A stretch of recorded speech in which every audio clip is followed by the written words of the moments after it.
এই যে আমার হাতে দেখতে পাচ্ছেন একটা গরম প্লেট স্টিলের, সেটা এখন এখানে রাখবো। দেখি কতক্ষণ লাগে গরম হতে, তারপরে ডিমটি ভাজবো, আজকে আপনাদের দেখাবো। গাইস দেখতেই পাচ্ছেন তেল এবং ডিম, মরিচ, লবণ সব নিয়ে এসেছি। এই যে প্লেটটি গরম হয়ে গেছে, এখন ডিম ভেজে আপনাদের দেখাবো, ভাইরাল ডিম ভাজা। এই যে ডিম, লবণ সব নিয়ে এসেছি। আগে তেল দিয়ে নিই, ক্যামেরা একটু সামনে আনুন, দেখান। এই যে তেল দিতেছি,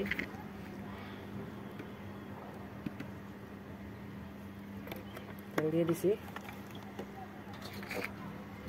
দেখেন অনেক গরম হয়ে গেছে, দেখছেন। এই যে ডিম, এই যে ডিম, এখন ডিমটা ছেড়ে দিন। এই যে ডিম, কাছে নিয়ে দেখেন ডিমটা, রোদের তাপে আজকে ডিম ভাজা হবে। গাইস দেখতেই পাচ্ছেন। এখন একটু লবণ দিয়ে দিব। এই যে লবণ, উপরে নেন, ক্যামেরা একটু উপরে নেন। এই যে দেখান, একটু লবণ দিয়ে দিলাম, ঠিক আছে। এই যে কুসুম দিয়ে এখন এটা ডিমটা ভেঙে নিব। ডিম হয়ে যাচ্ছে রোদের তাপে। গাইস দেখতেই পাচ্ছেন, রোদের তাপে সবাই ডিম ভাজে ভিডিও দেখাচ্ছে। আজকে আমরাও দেখালাম ফুটসু বিডি থেকে, ফুটসু বিডি চ্যানেল থেকে আপনারাও দেখতে পেলেন যে আজকে 34 ডিগ্রি সেলসিয়াস আজকে ডিম ভেজে আপনাদের দেখাচ্ছি ফুটসু বিডি চ্যানেলের পক্ষ থেকে। দেখেন অলরেডি ডিমটা দিয়ে দিচ্ছি, এই যে ডিম ভাজা হয়ে যাচ্ছে,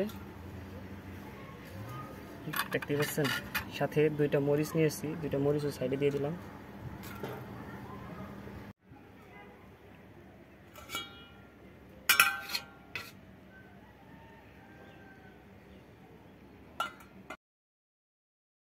প্রায় 20 মিনিট রাখছি, কই 34 ডিগ্রি সেলসিয়াসে তো ডিম ভাজা হইতেছে না, দেখছেন।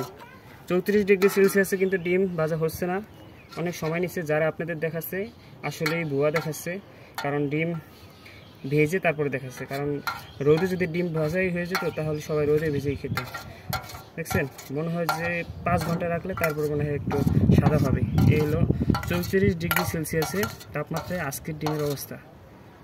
যারা ডিম ভেজে আপনাদের দেখাচ্ছে আসলে ভুয়া, তারা ডিম ভেজে তারপর আপনাদের দেখাচ্ছে। ডিম ভাজা হচ্ছে না, আপনাদের তেল তারপর লবণ সব কিছু দিয়ে দেখাচ্ছি, দেখছেন ডিম ভাজা হচ্ছে না।